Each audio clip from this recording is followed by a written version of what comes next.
भारत सरकार के एक विभाग ने एक आदेश जारी किया है कि सभी शैक्षणिक संस्थानों में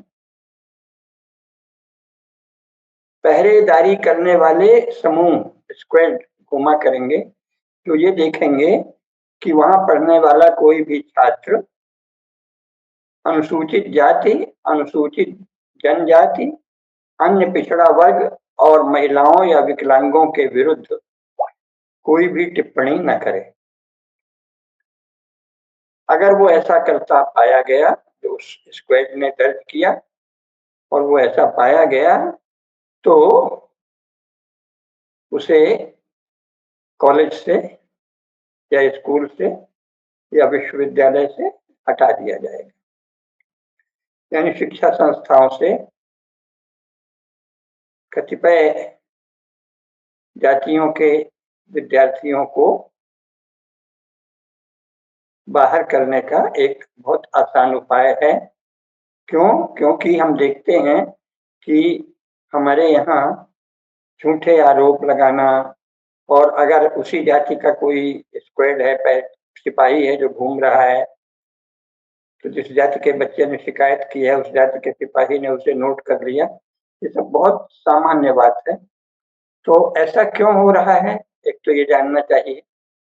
तो पहले तो ये समझना चाहिए कि ये जो हो रहा है इसका अर्थ क्या है। इसका अर्थ ये है कि वर्तमान भारत सरकार जो प्रधानमंत्री श्री नरेंद्र मोदी और राष्ट्रपति आदरणीय द्रौपदी मुर्मू जी के नेतृत्व में कार्यरत वर्तमान सरकार है, जिसने पहले भी डॉक्टरी के क्षेत्र में इन्हीं जातियों के लिए यह विधान निकाला है कि अगर उन्हें -40 भी अंक हो तो भी डॉक्टरी पढ़ने का अधिकार है। उसने अब ये जो नई व्यवस्था निकाली है उसके जो निष्कर्ष हैं पहले तो हम वो जान लें। तो ये ऐसे कानून जो बन रहे हैं लगातार, तो इसके पहले डॉक्टर अंबेडकर ने जो एक्ट मूल डॉक्टर अंबेडकर के समय पूरी संविधान सभा ने, जिसमें डॉक्टर राजेंद्र प्रसाद, जवाहरलाल नेहरू, सरदार पटेल आदि सभी थे, उन सब लोगों ने जो कानून बनाया था वो ये था कि किसी भी जाति के लिए अगर अपमान सूचक, तिरस्कार सूचक कोई शब्द का प्रयोग होता है तो दंडनीय अपराध होगा। तो इंदिरा गांधी सरकार ने और फिर भाजपा सरकार ने भी उसे ऐसे कर दिया कि केवल अनुसूचित जाति और अनुसूचित जनजातियों के लिए ऐसा कर दिया, जो कि किसी भी जाति के साथ जो मूल प्रावधान था संविधान में उसमें था कि अगर आप ब्राह्मणों को भी कुछ कहते हैं, क्षत्रियों को भी कहते हैं, उच्च कुलीन वैश्यों को भी कहते हैं, उनकी जाति की निंदा करते हैं, तो आपको आपके विरुद्ध आपराधिक प्रकरण अंकित दर्ज होगा और जांच होगी और सजा मिलेगी। वो कांग्रेस ने और भाजपा ने खत्म कर दिया। लेकिन अब ये जो नया चल रहा है उसकी निरंतरता में ही ये जो नए कदम उठाए जा रहे हैं, इनका क्या अर्थ है ये पहले हम समझ लें।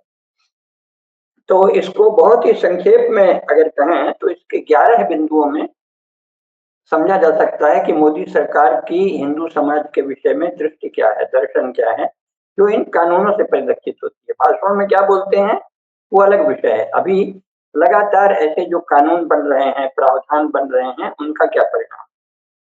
तो एक तो मोदी सरकार दुनिया को ये दिखाना चाहती है कि हिंदू समाज में भीषण नस्लवाद है और पुरुष प्रभुत्ववाद है, और हिंदुओं का यही इतिहास रहा है कि हिंदू नस्लवादी रहे हैं, जन्म के आधार पर भेदभाव के मानने वाले रहे हैं और स्त्रियों को दबाते रहे। ये पहला इसका स्थापना है। दूसरी स्थापना ये है कि ब्राह्मण, क्षत्रिय, उच्च कोटि के वैश्य, श्रीवास्तव और भूमिहार, जाट आदि जो भी जातियां हैं, जो अनारक्षित जातियां हैं, जिन्हें उच्च जातियां कह देते हैं, उन्होंने अनुसूचित जाति, अनुसूचित जनजाति, अन्य पिछड़ा वर्ग पर भीषण अत्याचार किए हैं और आज भी वे उनका अपमान करते हैं। ऐसा कानून में नहीं था, तभी तो ये कानून बना, नहीं तो ऐसे थोड़ी होता है।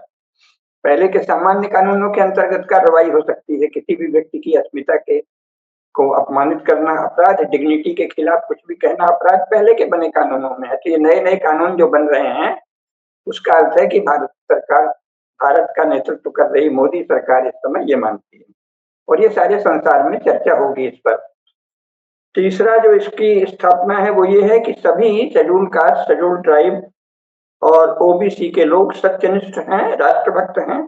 वे कभी झूठे आरोप नहीं लगाते, कभी गाली गलौज नहीं करते, यानी वो नस्ल से, जन्म से, रेशियली वो अद्भुत सुसंस्कृत हैं, कल्चर्ड हैं, ट्रुथफुल हैं, सत्यनिष्ठ हैं और इनोसेंट हैं, निर्दोष हैं, पायस हैं, पवित्र हैं।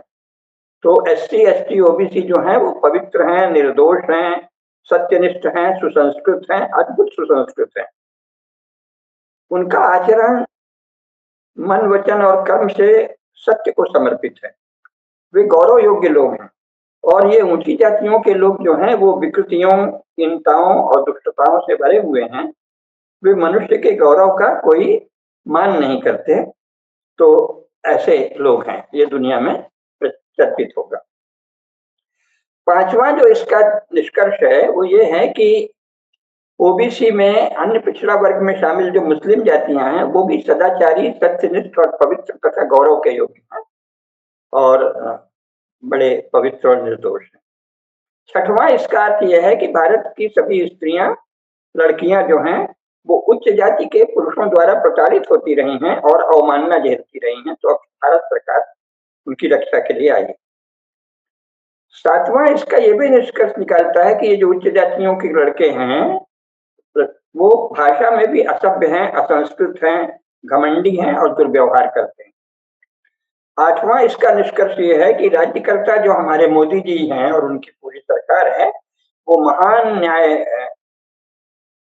न्याय के लिए समर्पित न्यायावतार है और सत्यावतार है। वे पीड़ितों को न्याय दिला कर रहेंगे, जो कि संपूर्ण भारतीय इतिहास में मिला नहीं था कभी। नौवां इसका निष्कर्ष यह है कि भारत के इतिहास में उच्च जातियों का कोई गौरवपूर्ण योगदान नहीं है, क्योंकि उनमें तो कोई श्रेष्ठ गुण ही नहीं है।